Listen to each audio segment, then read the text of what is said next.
Hi guys, dito nga pala kami ngayon sa farm, dito sa Leia's Farm, dito sa Sipaco. So dito kami ngayon mag-overnight together with the fam. Let's go! Tahimik na paligid. Yan minsan ang gusto nating mapuntahan, especially kung tayo ay over na sa kaingayan ng syudad. Or even para makapag-unwind dahil sa dami ng ating mga iniisip sa buhay-buhay. But sometimes, we just want to experience this because we just want to discover something in a place that we didn't even visit before. So like us, we take this opportunity to have a quality time with our family, especially this Holy Week. At para makapag-relax naman dahil sa sobrang init ng panahon. Enjoy watching Mahal Chance at sama-sama tayo mag-relax. But wait! While watching, kumuha ka ng maiinom at pika-pika para mapil mo din ang vibes na meron kami ngayon. God bless you. Lord, thank you for this night, Lord God, sa buhay ng bawat sa Panginoon, sa buong family, Lord God, sa biyayang kaloob mo, Lord God, sa bawat isa, Lord God, and sa pag-iingat na sa aming Panginoon na dinala mo kami dito, Lord God, ng safe and sound, Lord God. And tonight, Lord God, as we partake this food, Panginoon, may you share these blessings, Lord God, and spread these blessings, Lord God, to those people in need, Panginoon. And Lord God, use this food, Lord God, to strengthen our body, Panginoon. At ilayo mo, Lord God, yung bawat isa, Lord God, at yung mga kapatid pa namin, Lord God, na wala po dito, Lord God. Ilayo mo sa kahit anumang karamdaman o anumang sakit, Lord God. Muli, Panginoon, kami po'y nagpapasalamat sa iyo, Lord God. Pinupuri ka namin, dakila sa tanging Panginoon ni Jesus. Amen. Happy birthday to you. Kanin. Kanin. Tinolang Chicken. Native. native chicken. At tinolang soy. Shawman. Siopaw. Suman. Madali. 1, 2, 3. Sa gitna. Sa gitna. Yan. Try. Mami mo. Siomay. Suman. Mami mo. Ano yung siomay? Siomay, siopaw, suman. Ano ba siopaw? Paano ba siopaw? Ganyan. Ito lang ang siomay. Siopaw. Laki naman siopaw. Ganun, no? Siopaw. Suman. Yan. Suman. Siomay.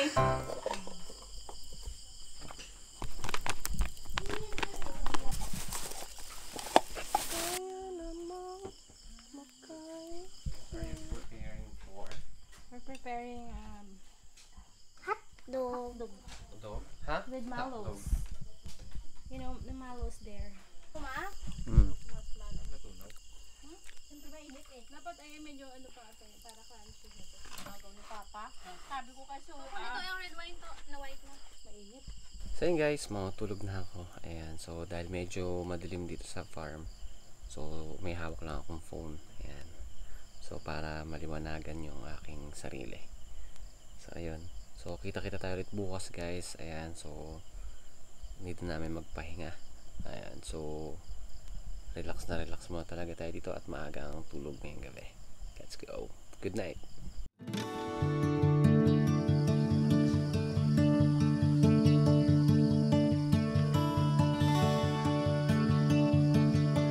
Good morning guys. So umulan kagabi ng malakas dito sa farm kaya medyo lumamig. Ayan. Tapos ngayon naman wala pang araw pero kailangan mo ko ito sa yung motor. Inakit ko dito sa bundok baka mahirapan iuwi dahil maputik. Grabe ang experience namin kagabi. Nakapag-unwind kami ng buong family. And FYI, Mahal Chance, alam nyo ba na napasarap ang tulog ko kagabi, as in walang palya. Para ka na rin naka-aircon lalo na no after umulan. Then paggising sa umaga, nagkape na muna kami at nagkwentuhan na may kasamang tawanan. Take note guys, warm up pa lang yan dahil ang pinaka main almusal namin ay fried rice with sunny side up egg fit tuyo. Ang sarap, diba? Eh ikaw, anong hinanda mong pagkain ngayon habang nanonood ng vlog na to? Comment mo nga sa baba. I love you all, Mahal Chance. Very relaxing talaga dito sa sa bundok, no. So tahimik, tapos hindi mo gaano feel yung sobrang init na ng panahon ngayon. Tapos gabi, I mean kayo ng madaling araw pala. Medyo malakas ang ulan pero saglit lang naman. Kaya hindi naman nagputik dito sa bundok. So very pa rin talaga, stress-free, no, dito sa bundok. Kung gusto yung mag-unwind minsan, no, isa sa magandang place na puntahan syempre dito ang bundok. Tapos ang dami pa makikita mga nature, like mga halaman, bulaklak, ganyan.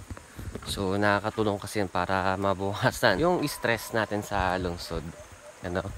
So, ito, tignan nyo. Puro green ang makikita natin. Mga forest talaga. So, ganun kaganda. So, guys, ito guys. Di ko alam kung naririnig nyo yung tunog ng tubig. Isa yan sa magandang pakinggan, no? Pag tahimik, tapos may naririnig kang flow ng tubig. See? Di ba? So, medyo lumakas yung agos ngayon ng Sapa. Kasi nga medyo malakas ang ulan kagabi.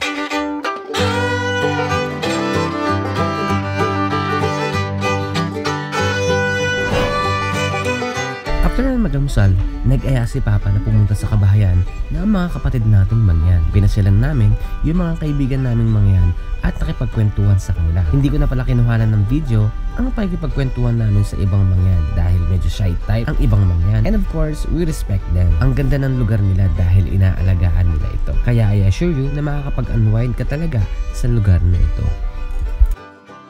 Guys, so may whole court dito yung mga kapatid nating mangyan. Improvise yung poste ng court nila, ng ring.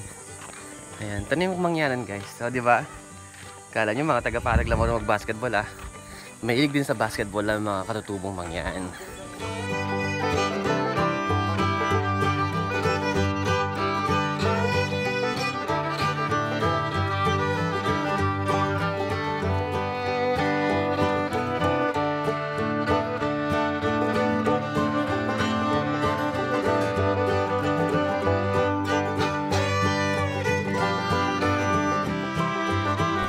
Alright guys, pabalik na kami ngayon.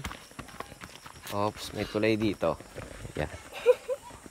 Diba? Ingat-ingat dahil baka madulas. Kaya, Song? Yep. Yan. Baka madulas eh. Let's go. So, ito yung Kamangyanan guys. Yan ang lugar ng mga mangyan. Ang ganda, diba?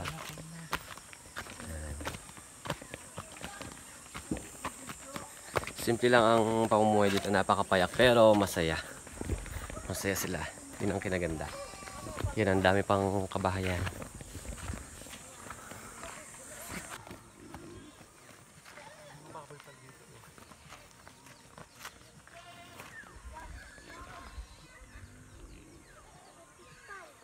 Ang laki ng baboy.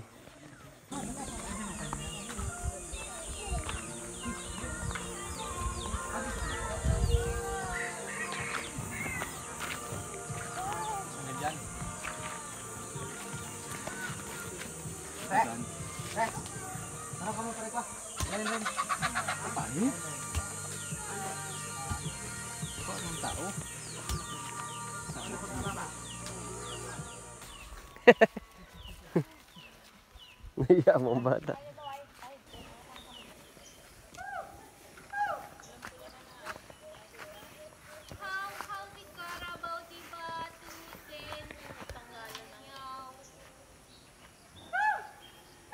So guys, pababa na kami ng Kapatagan, pauwi na kami, and sa susunod na vlog ko na lang iba-vlog ito mga papaya dito sa farm. So ngayon kasi we need to go home, and kailangan ko pang pakainin yung mga alaga nating baboy. Tsaka syempre si Chef, di pa nakakain yun. Kagabi pala last kumain yun si Chefy. Ayan, so guys, hanggang dito lang. See you on my next vlog. Bye!